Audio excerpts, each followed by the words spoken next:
दोस्तों, क्या आप लोगों को पता है पृथ्वी पर जीवों का निर्माण कैसे हुआ और कैसे यह ब्रह्मांड का निर्माण हुआ? तो चलिए आज इस वीडियो में जान लेते हैं।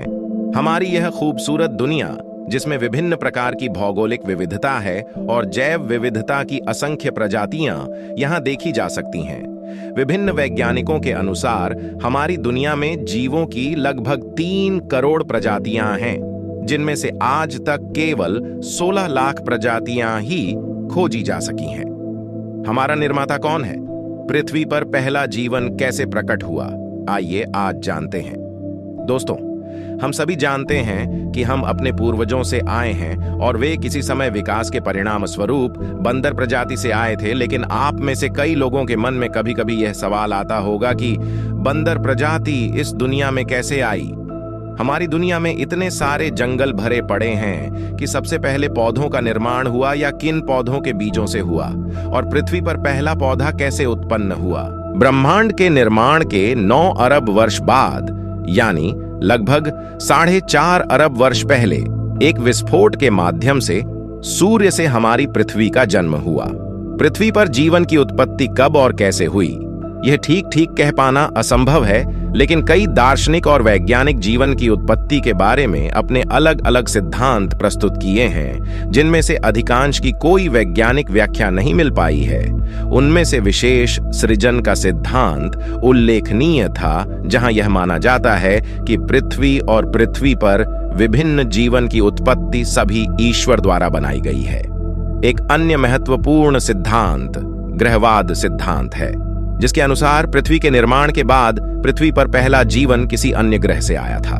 1924 में वैज्ञानिक व्याख्या के अभाव के कारण इन सभी सिद्धांतों को खारिज करते हुए वैज्ञानिक ओपेरिन और हाल्डेन ने पृथ्वी पर जीवन की उत्पत्ति के बारे में एक आम सहमति पेश की, जो जीवन की जैव रासायनिक उत्पत्ति का सिद्धांत था।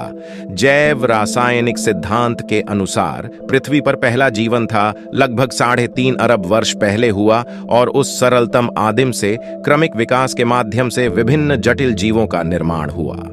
हमारी पृथ्वी की उत्पत्ति के बाद सबसे पहले दृश्य बहुत डरावना था। पृथ्वी आग के गर्म गोले के समान थी। तापमान 5000 से 6000 डिग्री सेल्सियस था और पृथ्वी पर दिन के केवल 7 घंटे थे। इस प्रकार पृथ्वी की दूरी सूर्य से धीरे धीरे वृद्धि हुई और हजारों वर्षों के बाद पृथ्वी, और जब सूर्य सही दूरी पर होता है तो पृथ्वी का तापमान धीरे धीरे कम हो जाता है और पृथ्वी पर स्थित भारी पदार्थ जैसे लोहा, निकल आदि पृथ्वी के केंद्र की ओर हो जाते हैं, तथा कम भारी पदार्थ जैसे एल्यूमिनियम, सिलिकॉन आदि मध्य में स्थित होते हैं, तथा गैसीय पदार्थ जैसे हाइड्रोजन, हीलियम आदि बाहर की ओर जलवाष्प के रूप में स्थित होते हैं। जैसे जैसे पृथ्वी का तापमान धीरे धीरे कम होता जाता है, जलवाष्प संघनित होकर पानी बन जाता है और वर्षा के रूप में हमारी पृथ्वी पर गिरता है, जिससे विभिन्न महासागरों, समुद्रों और झीलों का निर्माण होता है। चूंकि उस समय वायुमंडल में ओजोन गैस की परत अच्छी तरह से विकसित नहीं थी, इसलिए सूर्य से पराबैंगनी किरणें और अंतरिक्ष से ब्रह्मांडीय किरणें सीधे पृथ्वी में प्रवेश करती थीं और विभिन्न कार्बनिक अणुओं के संश्लेषण के लिए आवश्यक ऊर्जा प्रदान करती थीं। जब पृथ्वी पर तापमान 1000 डिग्री सेल्सियस तक गिर जाता है, तो वायुमंडल में विभिन्न अकार्बनिक अणु जैसे हाइड्रोजन, अमोनिया, मीथेन, जलवाष्प, कार्बन डाइऑक्साइड आदि आकाश में बिजली के साथ जुड़ते हैं, जो बिजली और पराबैंगनी किरणों आदि के रूप में कार्य करता है।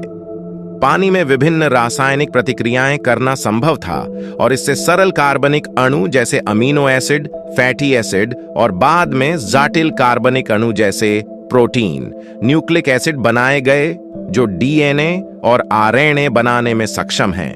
इस प्रकार एक उपयुक्त समुद्र के पानी में कोशिकाओं के निर्माण के लिए पर्यावरण, या तो प्रोटोसेल या प्रोटोसेल, जिनसे बैक्टीरिया या एकल कोशिका जीव बनते हैं, लगभग 2 अरब साल पहले कुछ बैक्टीरिया जैसे साइनोबैक्टीरिया, जो ऑक्सीजन पैदा करने में सक्षम हैं, पृथ्वी पर पैदा हुए थे और उनके लिए मुफ्त ऑक्सीजन पृथ्वी पर प्रकट हुआ और मुक्त ऑक्सीजन श्वसन के लिए जिम्मेदार है।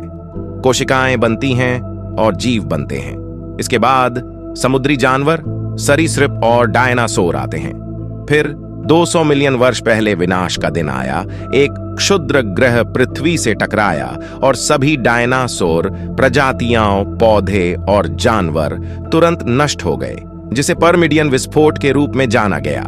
इस घटना के बाद पृथ्वी का वायुमंडल धूल से भर गया और कई सौ वर्षों तक सूर्य का प्रकाश पृथ्वी तक नहीं पहुंच सका, जिसके बाद पृथ्वी की आग्नेय गति और तापमान में बदलाव ने अंततः धीरे धीरे इसे वायुमंडल से हटा दिया और 65 मिलियन वर्ष पहले पृथ्वी का दोबारा जन्म हुआ, एक नए रूप में। पृथ्वी पर विभिन्न नई प्रजातियों का जन्म हुआ, जिनमें से एक स्तनधारी भी थे, और उन्हीं स्तनधारियों से हमारे पूर्वज धीरे धीरे उभरे और उनकी कड़ी मेहनत, खोज और बलिदान के परिणाम स्वरूप आज हमारा आधुनिक जीवन बना है।